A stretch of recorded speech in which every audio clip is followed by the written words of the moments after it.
Bonjour à tous et bienvenue. C'est en direct du siège des Nations Unies à New York que nous nous retrouvons. Le pape Benoît XVI a quitté Washington tôt ce matin en avion. Il a atterri à l'aéroport Kennedy de New York, d'où il a pris un hélicoptère qui s'est posé à Manhattan. Et c'est en limousine que le pape a gagné il y a quelques minutes à peine ce siège des Nations Unies. Le pape qui est accompagné par le secrétaire général des Nations Unies, Monsieur Ban Ki-moon, qu'il a accueilli. Ici, on attend bien évidemment le discours du pape à l'Assemblée générale des Nations Unies ici. Le pape qui entame la seconde et dernière partie de son voyage aux États-Unis, partie new-yorkaise de cette visite.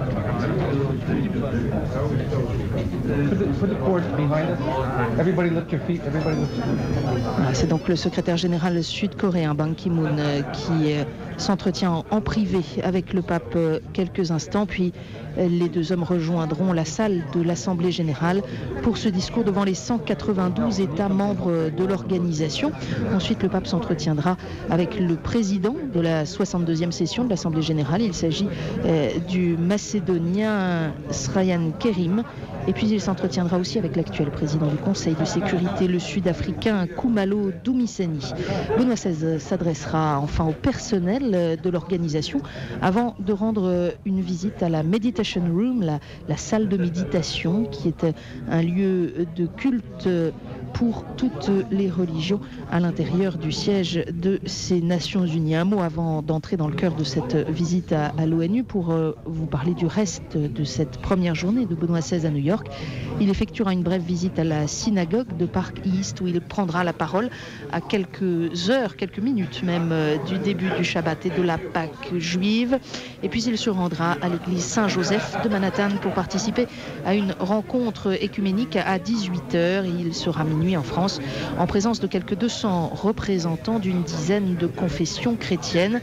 Il retournera enfin à la délégation du Saint-Siège auprès de l'ONU pour dîner avec les cardinaux américains et la présidence de la conférence épiscopale des États-Unis et y passer la nuit. C'est dans cette ambassade du Saint-Siège à l'ONU que réside Benoît XVI pendant ce séjour à New York.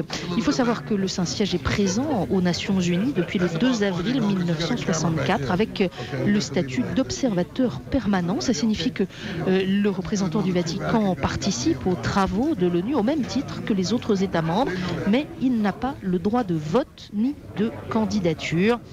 Depuis juillet 2004, l'Assemblée générale de l'ONU a reconnu au Saint-Siège le droit à une participation plus active encore aux travaux de l'Assemblée, en confirmant ainsi son statut d'observateur permanent qui avait été un temps mis en cause par un certain nombre d'organisations non gouvernementales qui protestaient notamment contre l'opposition du Vatican à l'avortement et qui voulaient remettre donc en question cette présence du Saint-Siège aux Nations Unies. Il y avait même une pétition lancée en 2002 par un groupe de parlementaires au siège du Parlement européen à Bruxelles qui invitait les États membres à mettre fin à ce qu'ils considéraient comme une violation du principe de neutralité en termes de religion.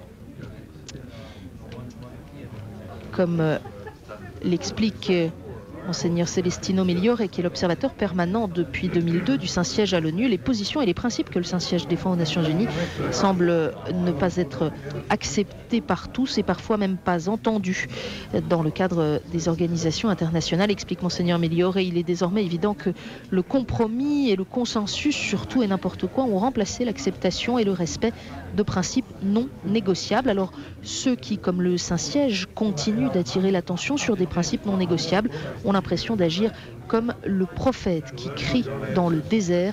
Fin de citation. Le Saint-Siège a aussi parfois émis des critiques à l'encontre du fonctionnement même des institutions internationales et à plusieurs reprises il a appelé à une réforme de la structure de l'organisation internationale, en particulier de son Conseil de sécurité.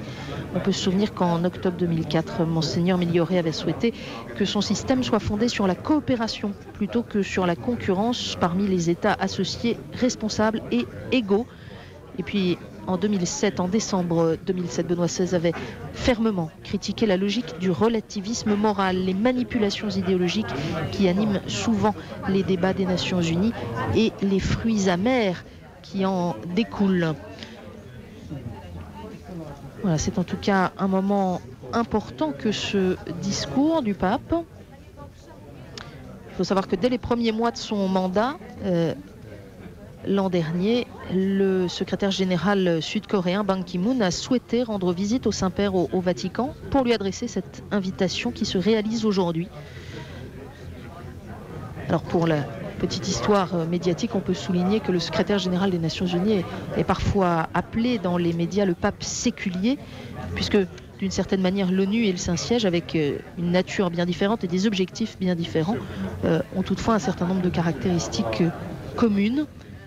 Et leurs responsables respectifs sont considérés comme deux hautes autorités morales dans le monde, dont le poids transcende largement les frontières.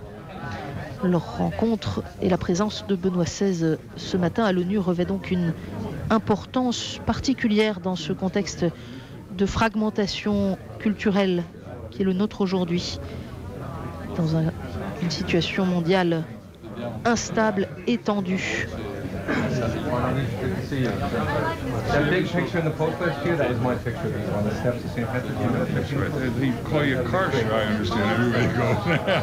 Good. No, it's fine. Good. Alors si, comme je vous le disais, le Saint-Siège proteste contre certains fonctionnements de l'Organisation des Nations Unies, proteste aussi contre certaines pensées dominantes qui semblent prendre le pas. Il y a toutefois un certain nombre de signes que sa présence aux Nations Unies en tant qu'observateur permanent n'est pas neutre, loin s'en faut. Monseigneur Celestino Migliore, qui représente ici le Saint-Siège, explique, je cite, qu'il a des preuves évidentes que les interventions du Saint-Siège aux Nations Unies sont écoutées et sont lues. En témoigne, dit-il, la diffusion des textes à l'intérieur même de l'organisation, qui circule beaucoup, l'augmentation constante des recherches sur le site internet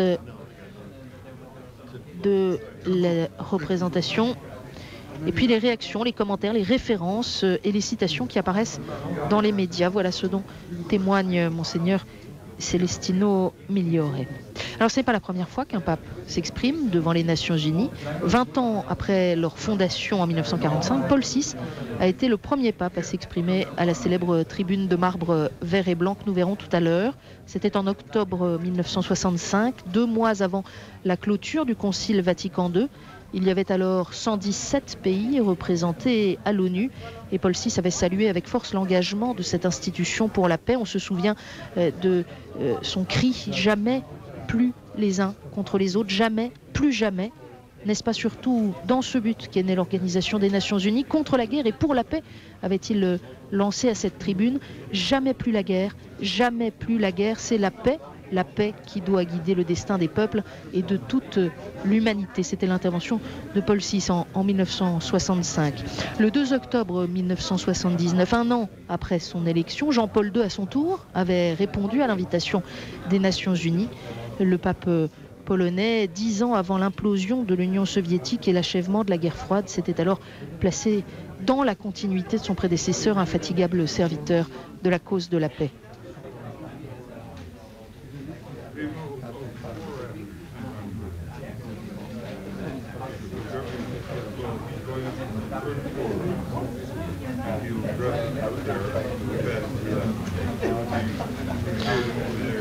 Dans cette intervention en 1979, le pape polonais avait évoqué la Déclaration universelle des droits de l'homme, un peu plus de 30 ans après sa signature, en voyant en elle, je cite, une véritable pierre miliaire sur la voie du progrès moral de l'humanité.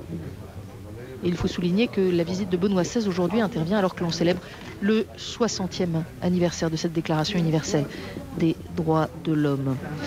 Jean-Paul II était retourné une deuxième fois aux Nations Unies. C'était le 5 octobre 1995.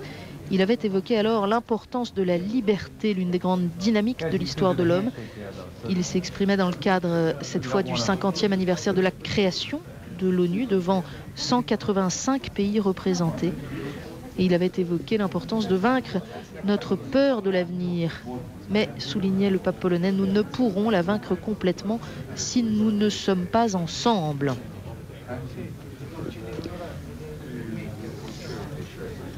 Voilà donc troisième pape à venir s'exprimer devant la tribune des nations.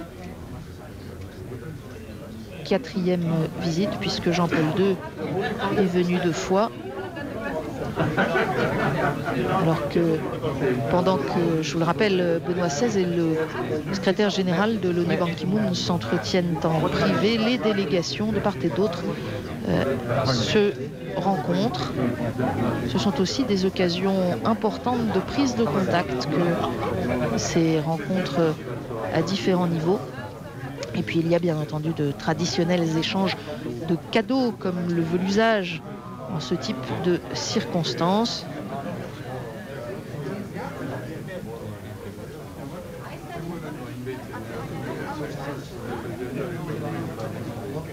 Et au centre de l'écran, le secrétaire particulier du pape Benoît XVI, Monseigneur Genswein.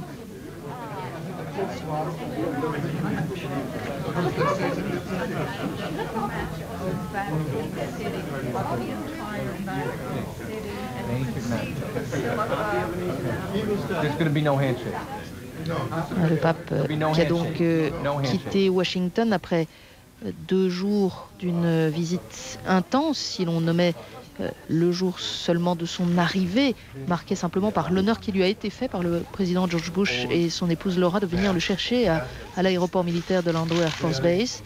Mais il n'y avait pas de rendez-vous au jour de son arrivée. Il y a eu ensuite ces 2 journées très remplies avec l'éloge de l'Amérique par Benoît XVI, l'éloge de ce modèle américain qui entend la loi divine et qui développe un modèle multiculturel mais fondé sur la conviction que l'homme est une créature de Dieu.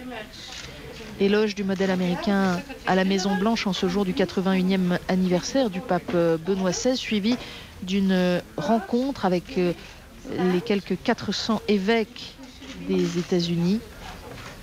C'était dans la plus grande église de l'Amérique du Nord, le sanctuaire national de l'Immaculée Conception. Et le pape a invité les évêques à être toujours plus pasteurs, toujours plus proches de leurs fidèles dans cette église américaine encore très secouée par les scandales de pédophilie révélés au cours de l'année 2002. Il faut permettre aux enfants de grandir dans un environnement sain, a souligné le Saint-Père, qui a rappelé que les mesures disciplinaires nécessaires et les mesures de prévention avaient été prises par les évêques des États-Unis, même si plusieurs de ces affaires avaient été mal gérées, a souligné le Saint-Père.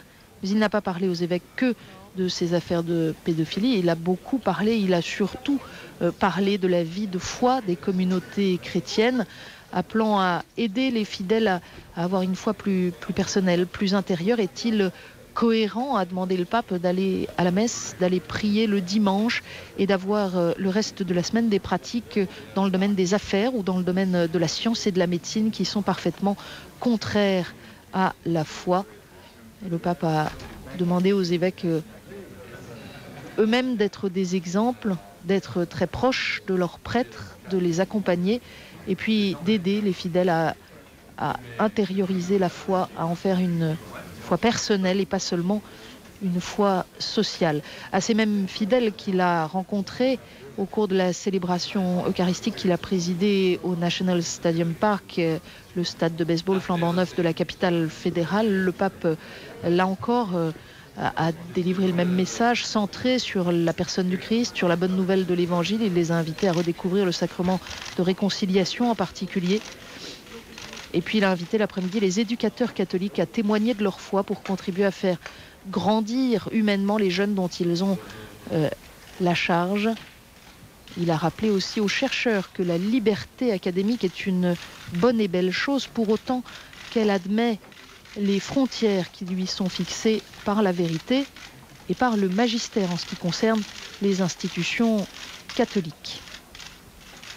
Enfin, il y a eu une rencontre avec les représentants des différentes religions au centre culturel Jean-Paul II. Une rencontre également plus particulièrement avec la communauté juive à quelques jours de la Pâque, à laquelle le pape avait voulu remettre un message de vœux pour cette fête de Pâques. Voilà les grands traits de cette première étape de Benoît XVI à Washington, mais nous sommes maintenant à la charnière de ce voyage. Nous sommes plus véritablement ce matin dans le cadre de la visite apostolique de Benoît XVI aux États-Unis, mais bien dans une étape singulière à elle seule. Le pape vient non plus à la rencontre de l'Amérique, mais à la rencontre du monde entier, du concert des nations ici aux Nations Unies, alors que après l'échange des cadeaux entre les délégations, vous avez pu voir le pape signer le livre d'or et l'on immortalise maintenant cette rencontre avec, vous le constatez par l'intensité des flashs, une présence très importante de la presse du monde entier.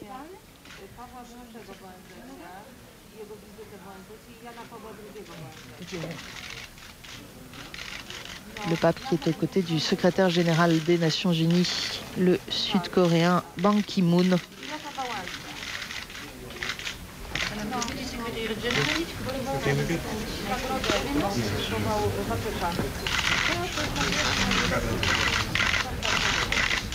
C'est bien la famille des nations que vient rencontrer Benoît XVI ce matin. Le nombre des nations adhérant aux Nations Unies a évolué avec les années. Je vous le disais tout à l'heure, ils étaient 117 membres de l'ONU lorsque Paul VI est venu en 1965.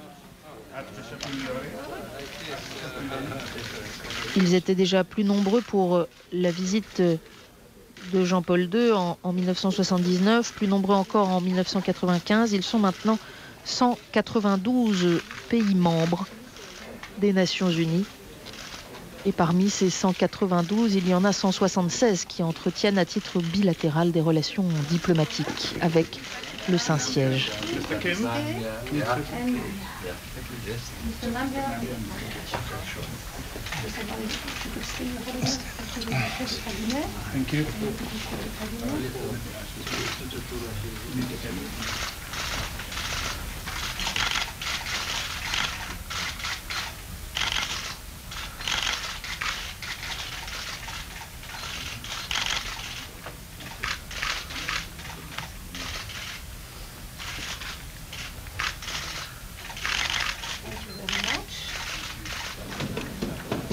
Voilà le nécessaire pour que la scène puisse faire la une des journaux du monde entier a été fait avec cette séance de photos. Je rappelle que après son intervention à l'Assemblée générale, le pape s'entretiendra avec le président de cette 62e session, qui est un Macédonien, président qui change à chaque session de l'ONU. Et puis avec l'actuel président du Conseil de sécurité, le Sud-Africain Khumalo Dumiseni. La délégation qui devrait maintenant gagner la célèbre grande salle de l'Assemblée générale pour le discours du pape Benoît XVI. Alors le pape Benoît XVI s'adresse bien à l'ensemble des nations. C'est sans doute la raison pour laquelle il n'a pas souhaité, d'après les informations que nous avons pour le moment, que l'intégralité de son discours soit lue en anglais, même si de fait il s'agit aujourd'hui d'une langue internationale, mais le pape usera en grande partie pour son intervention de celle qui est encore la langue officielle de la diplomatie, et il s'agit de la langue française.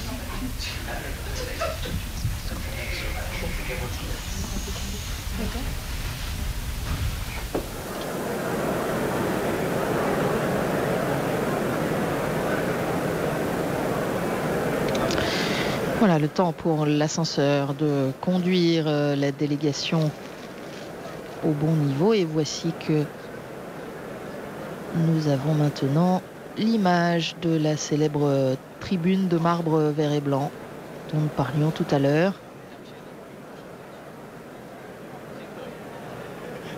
Tous les délégués, tous les représentants des États qui siègent aux Nations Unies sont venus pour ce grand rendez-vous. C'est d'ailleurs, rappelons-le, ce rendez-vous aux Nations Unies qui a décidé en quelque sorte du calendrier de la visite apostolique de Benoît XVI aux États-Unis. En réalité, d'ordinaire, au moins les 3 fois précédentes où un pape s'est rendu au siège de l'ONU, il s'y est rendu en octobre pour la raison qu'il s'agit de la date d'ouverture de la session annuelle. Et c'était donc une date traditionnelle, mais un voyage de Benoît XVI en octobre prochain aurait posé vraisemblablement un certain nombre de problèmes eu égard à la proximité des élections présidentielles américaines qui ont lieu début novembre, et c'est donc pour éviter toute interférence avec le calendrier de la politique intérieure américaine qu'une autre date a été choisie. Pour l'ONU, cette date du 18 avril était possible, et c'est donc en fonction de ce calendrier que les étapes de Washington et de New York de la rencontre du pape avec l'Église des États-Unis ont été organisées. Au sortir de cette matinée passée à l'ONU, le pape entreprendra donc la deuxième étape de cette visite apostolique, cette fois à New York. Il a été accueilli tout à l'heure à l'héliport par le cardinal archevêque de New York, Monseigneur Egan. Il était accompagné du maire de la ville et puis de ses évêques auxiliaires, ainsi que de Monseigneur Migliore, qui est donc le représentant du pape, l'ambassadeur du pape à l'ONU. Le pape qui reste encore aux États-Unis jusqu'à dimanche soir, avec d'autres grands rendez-vous prévus au calendrier de cette étape new-yorkaise. Je vous le disais, il y aura cet après-midi la visite à la synagogue de Park East. Il y aura également la rencontre à l'église Saint-Joseph, mais d'autres rendez-vous sont prévus. La célébration de la messe au Yankee Stadium, notamment, autre grand stade de baseball.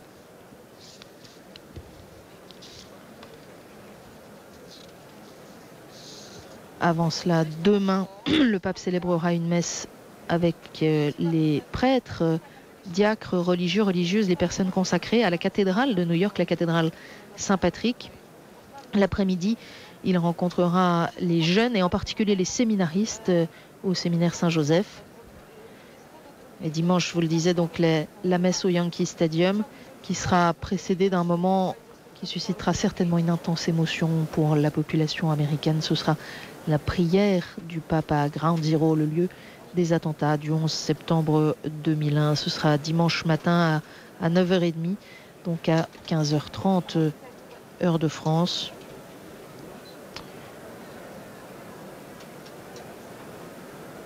La messe étant, elle, en début d'après-midi à 14h15, ici à New York, donc 6 heures après, en France.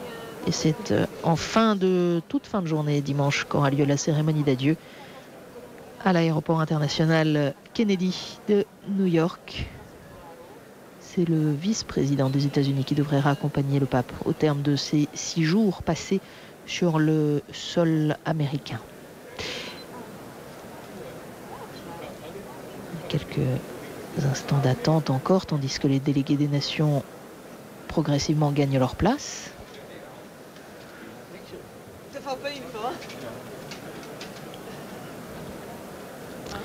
Une intervention qui a en tout cas suscité un immense intérêt médiatique. Vous avez pu constater tout à l'heure la densité des flashs des appareils photographiques, mais on indique ici que plus de 5000 journalistes sont accrédités, comme l'on dit, c'est-à-dire se sont fait enregistrer pour couvrir cet événement. Et il y a des médias venus du monde entier.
Voilà les personnes de la délégation qui ont accompagné le pape pendant les premières minutes de cette visite ont pris place. 95th plenary meeting of the General Assembly is called to order. Il s'agit donc de la 95e réunion de l'Assemblée générale. Le rendez-vous de cette Assemblée générale va maintenant s'ouvrir.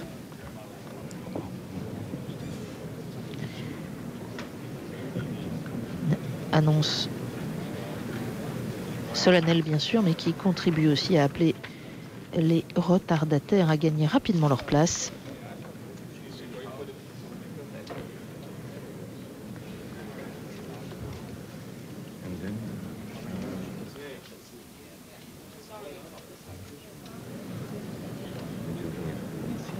Il faut rappeler que cette organisation des Nations Unies a été fondée au sortir de la Deuxième Guerre mondiale. C'était le 26 juin 1945 pour résoudre les problèmes internationaux. C'est sa vocation.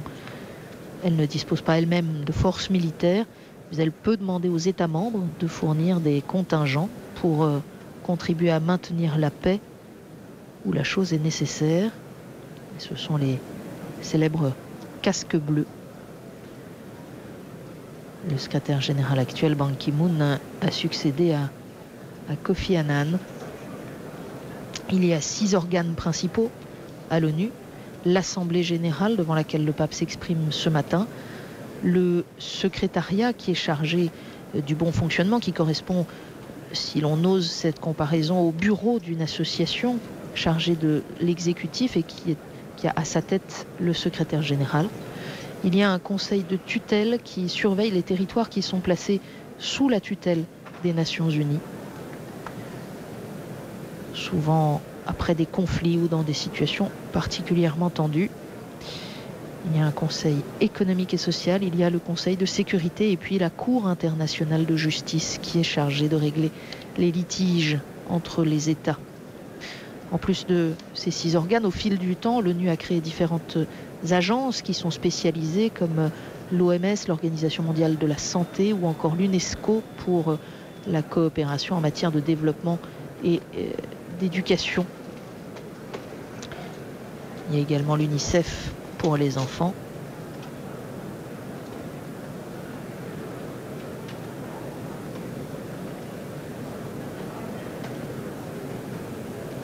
D'après la comptabilité de l'ONU et donc d'après le droit international, il y a aujourd'hui 195 États dans le monde et 192 d'entre eux sont membres à part entière des Nations Unies. Le Vatican, je vous le disais, n'est pas membre, mais il est observateur permanent et les 2 seuls États qui n'en sont pas membres sont les îles Cook et Niue.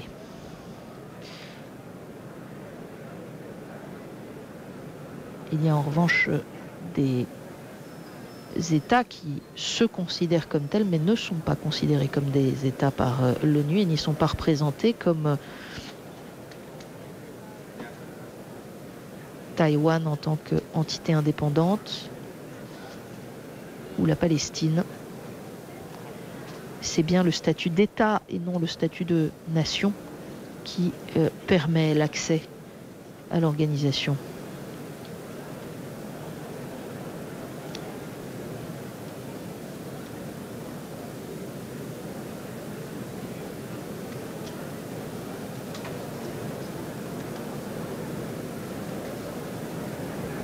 Le siège des Nations Unies où nous nous trouvons a donc été construit à New York à la demande des parlementaires américains. Il se trouve le long de l'East River, sur un terrain acquis grâce à une donation de John Davison Rockefeller Jr. Il a été inauguré le 9 janvier 1951. Il s'agit d'un territoire international. Il n'y a donc pas à l'intérieur de l'ONU de membres de la sécurité américaine.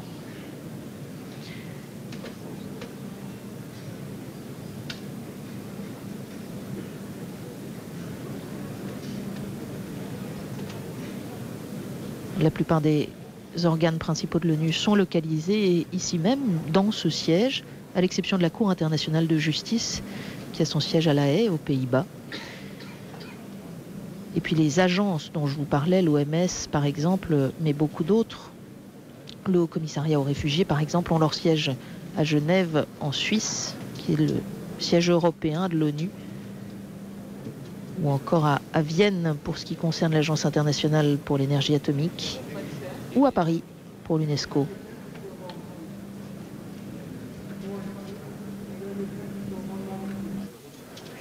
Good morning. My name is Tony Borslato, the Safety Inspector for the United Nations. I'd like to point out the exits in the General Assembly Hall. The main floor will exit for emergency. C'est une simple déclaration du chef de la sécurité pour permettre une évacuation rapide en cas d'urgence, qui ne se produira pas, bien évidemment, espère-t-on. Et il indique les sorties d'urgence. We are kindly requesting all those persons on the lower floors to exit via the southeast GA doors, which is to my right of the podium. The people on the third and the fourth balconies will please exit via the third floor. Security will assist with the exiting. We ask that you please turn off all of your cell phones or put them on mute. We thank you for your understanding and cooperation.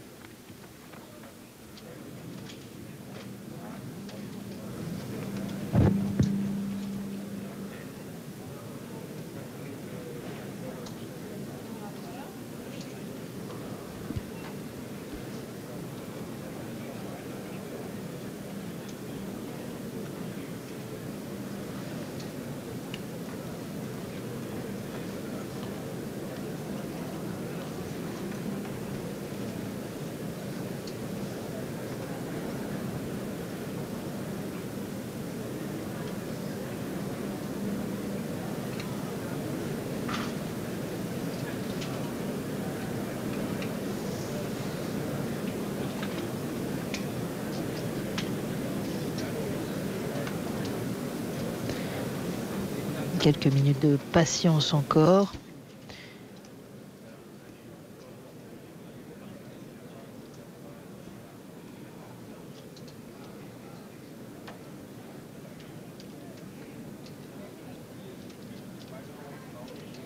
Excellencies, distinguished delegates, distinguished guests, His Holiness Pope Benedict XVI, please rise. Bon. Et l'on se lève pour accueillir Sa Sainteté, le pape Benoît XVI. Le pape Benoît XVI.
Your Holiness, Sainteté, votre Sainteté, Excellence, distinguished delegates, délégués, ladies and gentlemen, mesdames et messieurs, ein herzliches Grüß Gott, Eure Heiligkeit.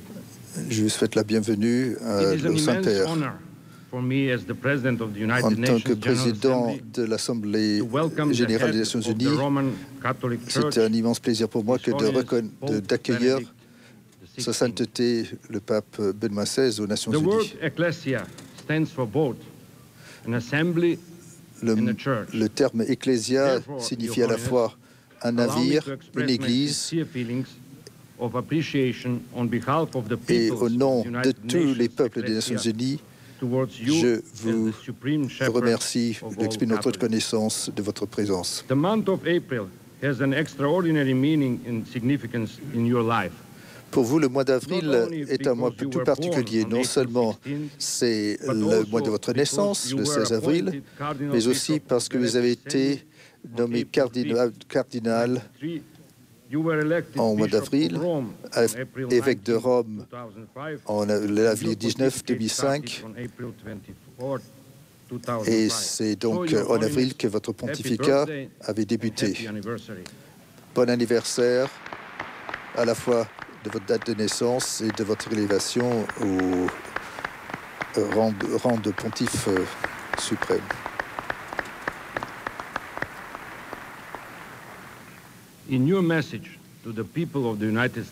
Dans votre message au peuple des États-Unis, vous avez parlé de votre visite comme étant un geste fraternel envers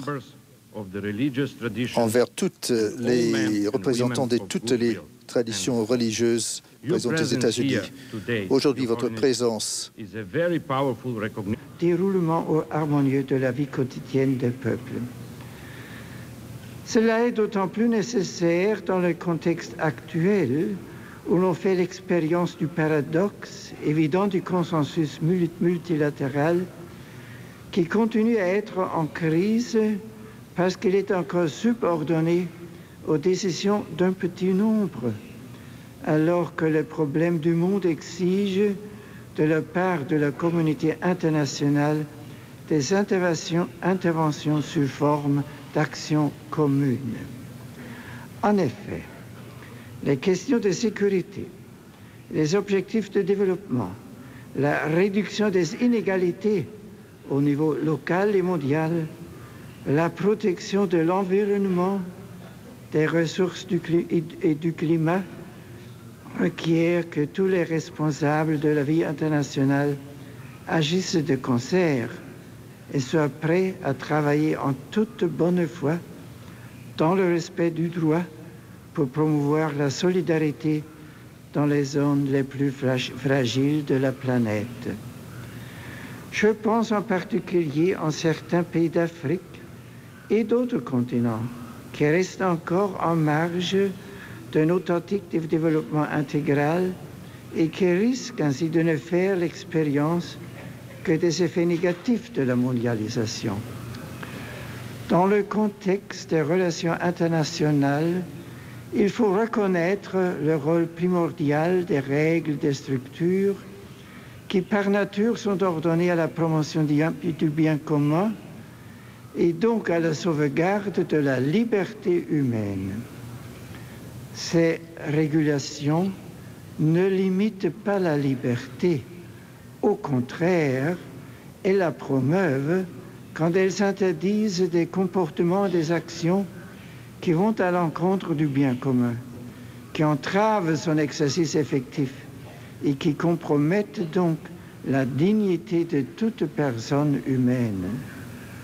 Au nom de la liberté, il doit y avoir une corrélation entre droit et devoir, en fonction desquels toute personne est appelée à prendre ses responsabilités dans les choix qu'elle opère, en tenant compte des relations tissées avec les autres.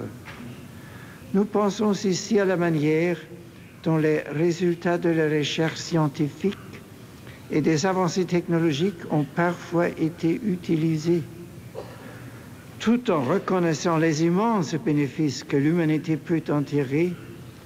Certaines de leurs applications représentent une violation évidente de l'ordre de la création, au point non seulement d'être en contradiction avec le caractère sacré de la vie, mais d'arriver à priver la personne humaine et la famille de leur identité naturelle.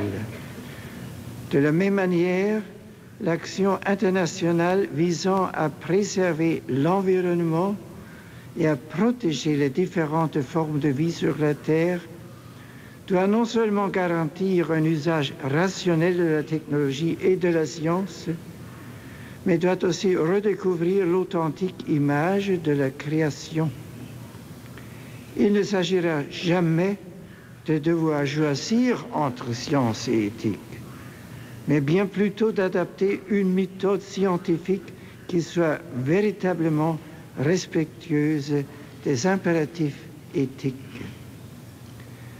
La reconnaissance de l'unité de la famille humaine et l'attention portée à la dignité innée de toute femme et de tout homme reçoivent aujourd'hui un nouvel élan dans le principe de la responsabilité de protéger.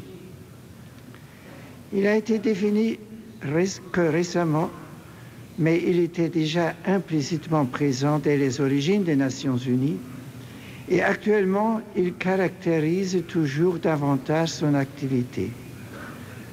Tout État a le devoir primordial de protéger sa population contre les violations graves et répétées des droits de l'homme, de même que des conséquences de crises humanitaires liées à des causes naturelles ou provoquées par l'action de l'homme.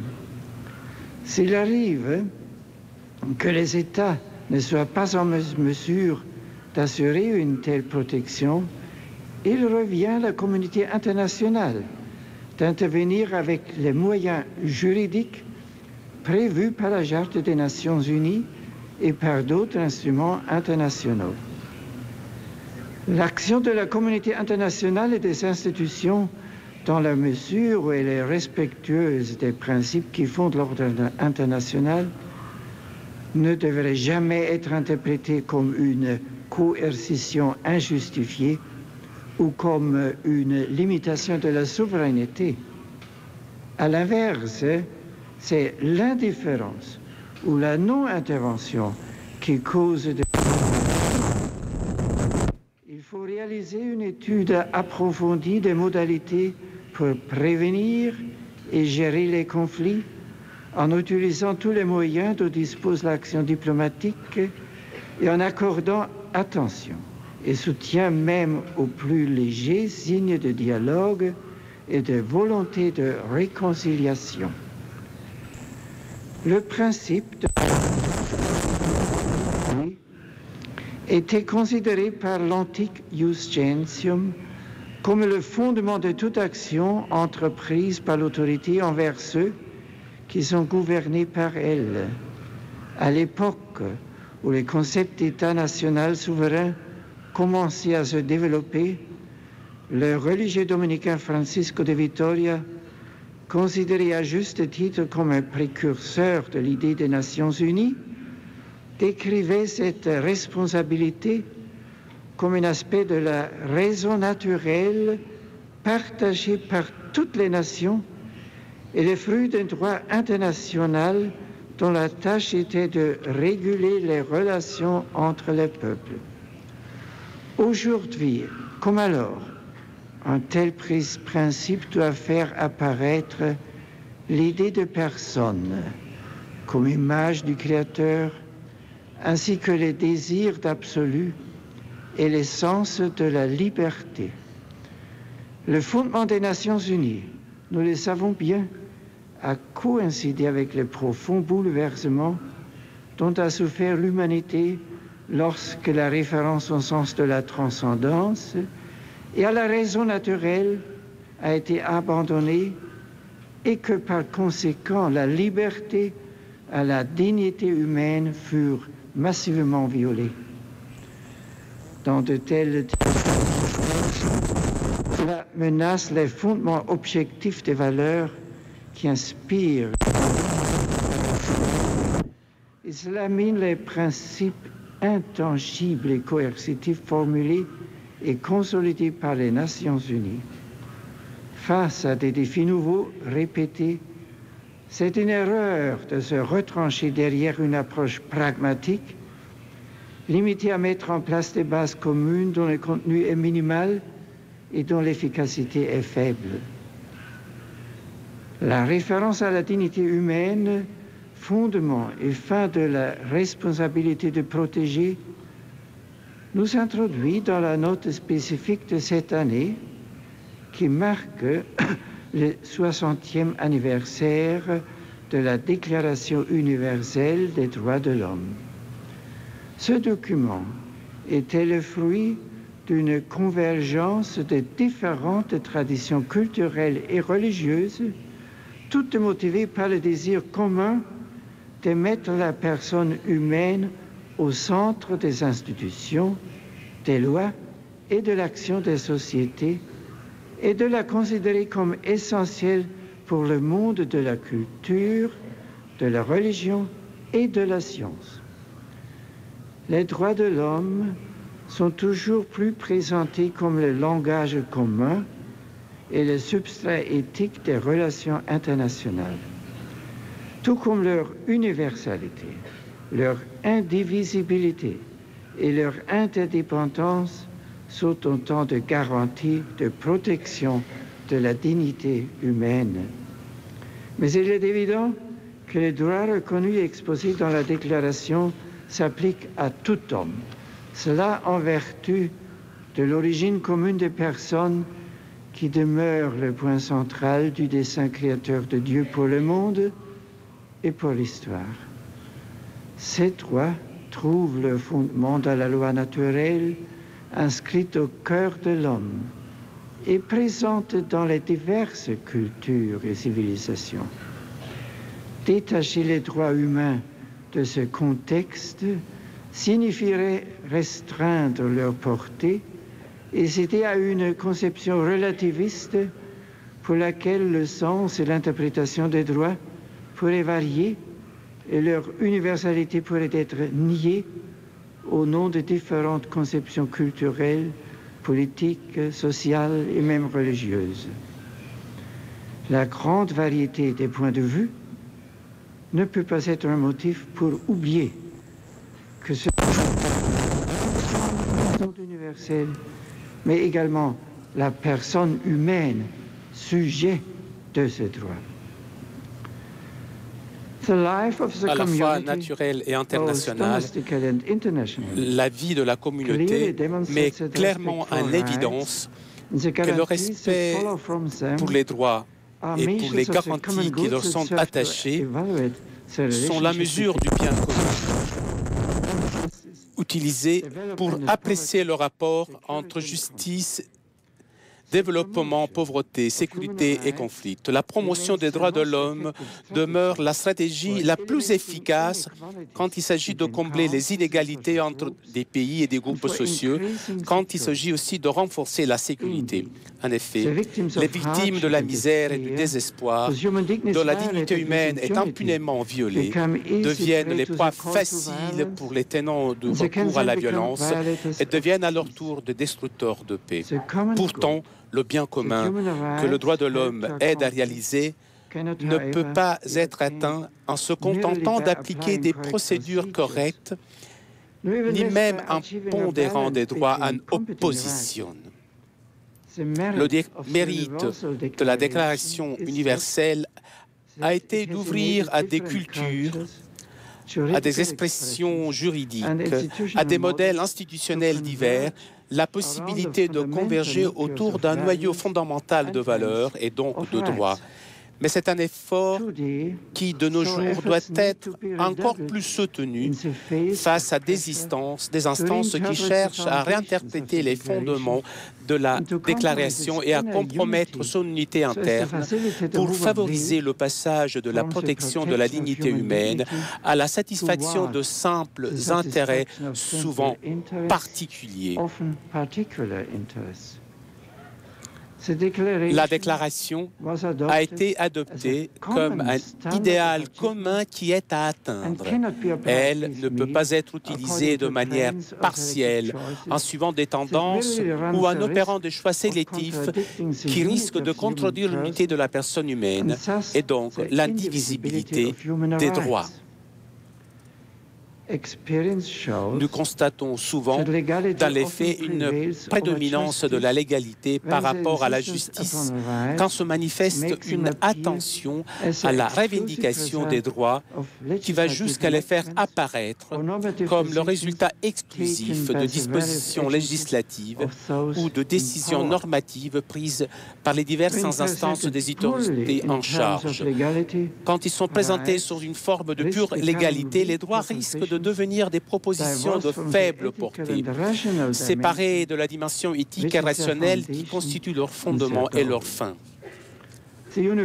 La Déclaration universelle a en effet réaffirmé avec force la conviction que le respect des droits de l'homme s'enracine avant tout sur une justice immuable, sous laquelle la force contraignante des proclamations internationales est aussi fondée. C'est un aspect qui est souvent négligé quand on prétend priver les droits de leur vraie fonction au nom d'une perspective utilitariste étroite. Parce que les droits et les devoirs qui leur sont liés découlent naturellement de l'interaction entre les hommes, il est facile d'oublier qu'ils sont le fruit du sens commun de la justice, fondée avant tout sur la solidarité entre les membres du corps social et donc valable dans tous les temps et pour tous les peuples. C'est une intuition exprimée dans le 5e siècle après Jésus-Christ par l'un des maîtres de notre héritage intellectuel, Augustin d'Hippone. Il enseignait que le précepte, c'est ce que tu peux pas qu'on te fasse et ne fais pas à d'autrui, ne peut en aucune façon varier en fonction de la diversité des peuples. Le droit de l'homme exige alors d'être respecté parce qu'ils sont l'expression de la justice et non simplement en raison de la force coercitive liée à la volonté des législateurs. Mesdames et messieurs, à mesure que l'on avance dans l'histoire, de nouvelles situations surgissent et l'on cherche à y attacher de nouveaux droits.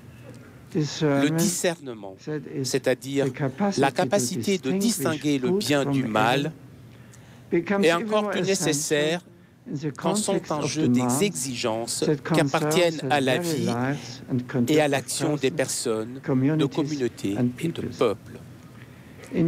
Quand on affronte le thème des droits qui mettent en jeu des situations importantes de réalité profonde, le discernement est une vertu à la fois indispensable et féconde. Le discernement nous amène alors à souligner que laisser aux seuls États, avec leurs lois et leurs institutions, la responsabilité ultime de répondre aux aspirations des personnes, des communautés et des peuples tout entiers, peut parfois entraîner des conséquences rendant impossible un ordre social respectueux de la dignité de la personne et de ses droits. Par ailleurs, une vision de la vie solidement ancrée dans la dimension religieuse peut permettre d'y parvenir, car la reconnaissance de la valeur transcendante de tout homme et de toute femme favorise la conversion du cœur, ce qui conduit alors à un engagement contre la violence, le terrorisme ou la guerre, et à la promotion de la justice et de la paix. Cela favorise aussi un milieu propice au dialogue interreligieux que les Nations Unies sont appelées à soutenir, comme elles soutiennent le dialogue dans d'autres domaines de l'activité humaine. Le dialogue doit être reconnu comme le moyen par lequel les diverses composantes de la société peuvent confronter leurs points de vue et réaliser un consensus autour de la vérité concernant des valeurs ou des fins particulières. Il est de la nature des religions librement pratiquées de pouvoir mener de manière autonome un dialogue de la pensée et de la vie. Si à ce niveau-là aussi la sphère religieuse est séparée de l'action politique, il en ressort également de grands bénéfices pour les personnes individuelles et pour les communautés. D'autre part, les Nations Unies peuvent compter sur les fruits du dialogue entre les religions et tirer des bénéfices de la volonté des croyants de mettre leur expérience au service du bien commun.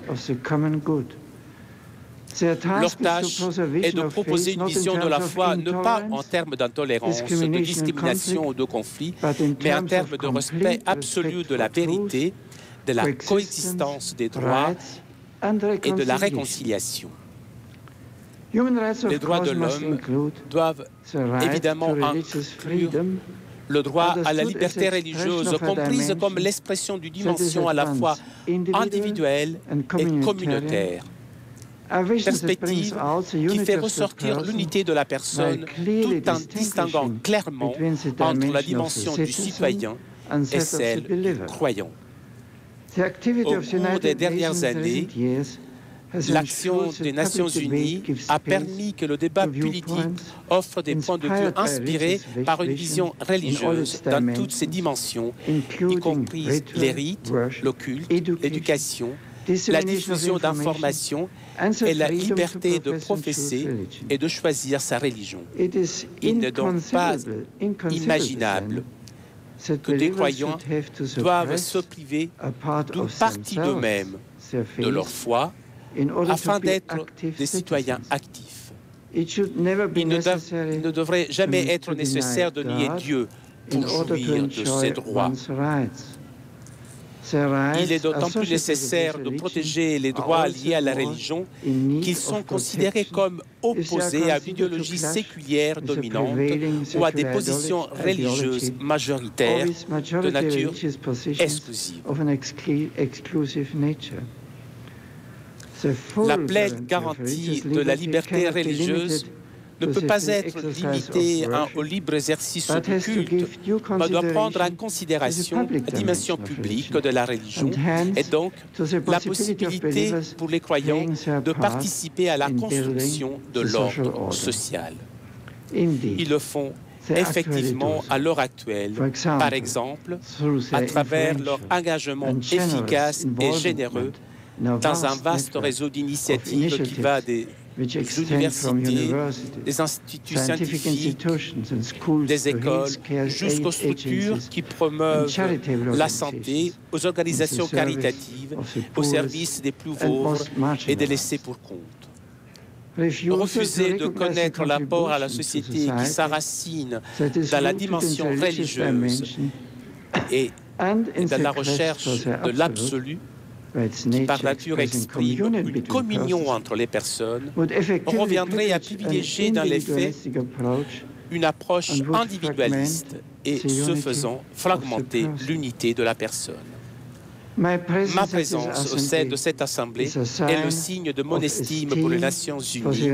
Elle veut aussi manifester le souhait que l'organisation puisse être toujours davantage un signe d'unité entre les États et un instrument au service de toute la famille humaine.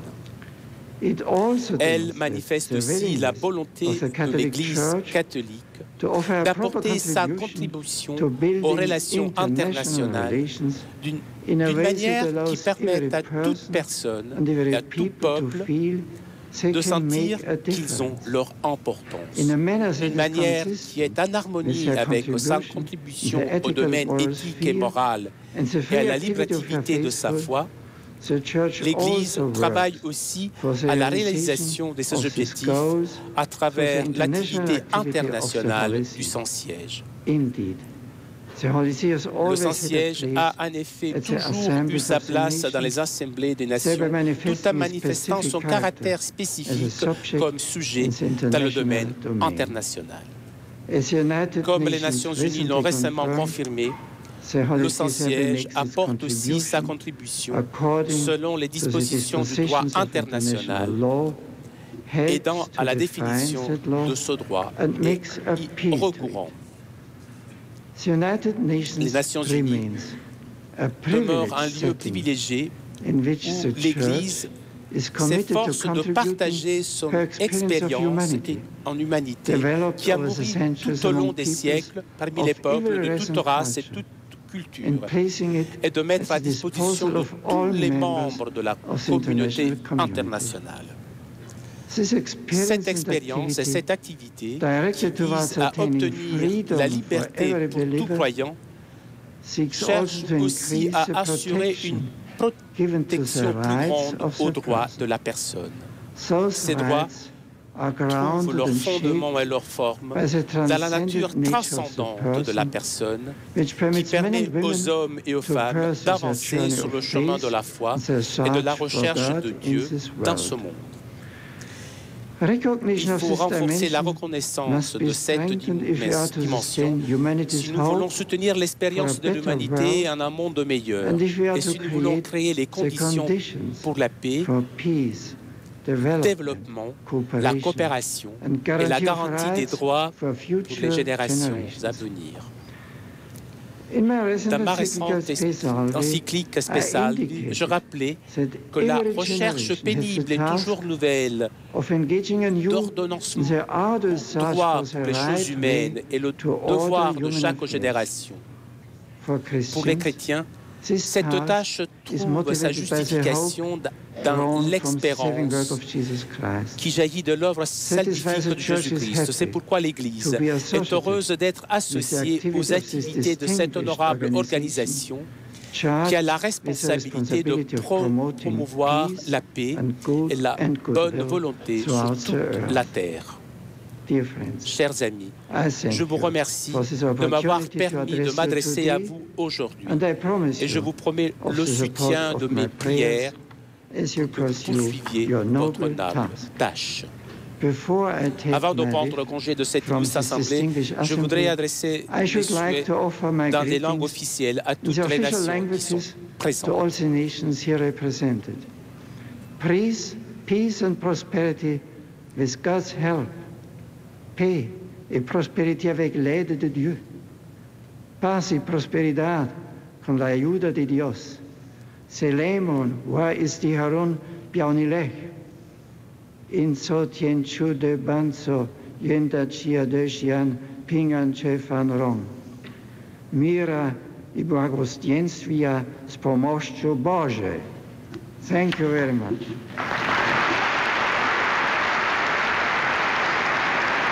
Des souhaits du pape en anglais, en français, en espagnol, en arabe, en chinois et en russe.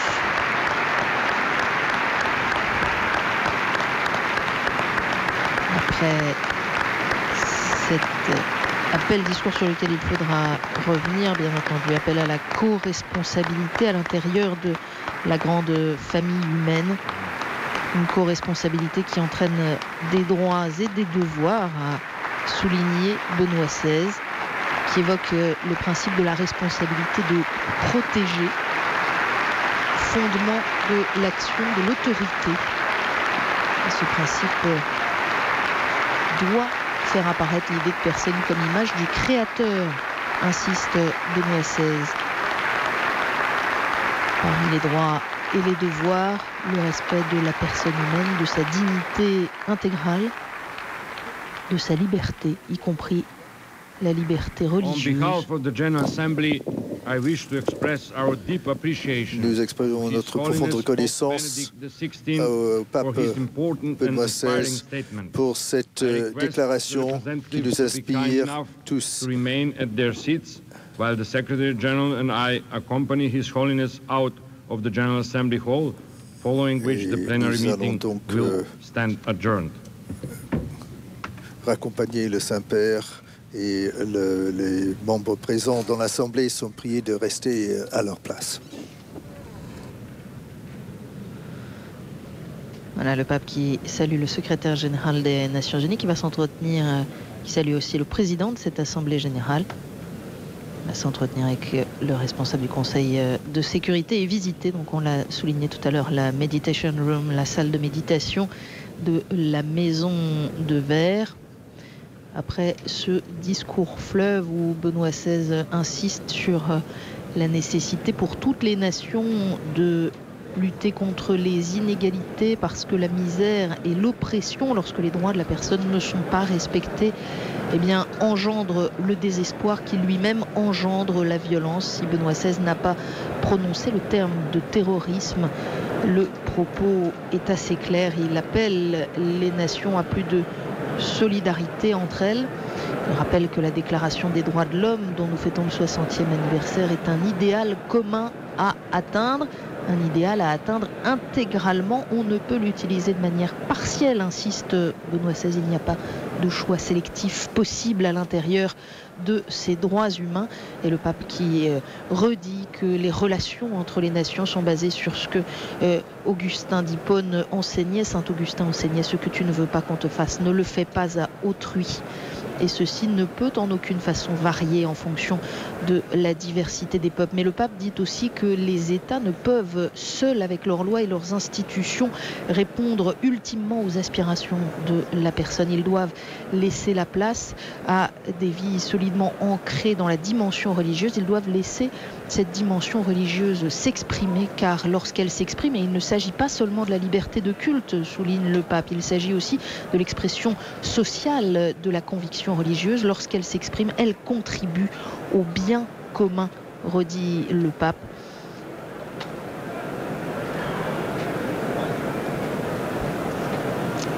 Le pape qui est venu ici en témoin de l'Église, experte en humanité, partager son expérience avec l'Assemblée des Nations. Merci à tous ceux qui nous ont permis de vivre ce rendez-vous essentiel en direct. Vous en saurez plus un peu plus tard dans la journée avec le prochain flash de Stéphanie Dupasquier. Nous nous retrouverons en direct à notre tour pour maintenant la dernière étape de Benoît XVI aux États-Unis qui va durer 2 jours et demi. C'est son étape new-yorkaise. Cet après-midi, visite à la synagogue de Park East à New York à quelques heures du Shabbat et de la Pâque juive, et puis rencontre écuménique à l'église Saint-Joseph. Ce sera à suivre, tout cela à partir de 23h20.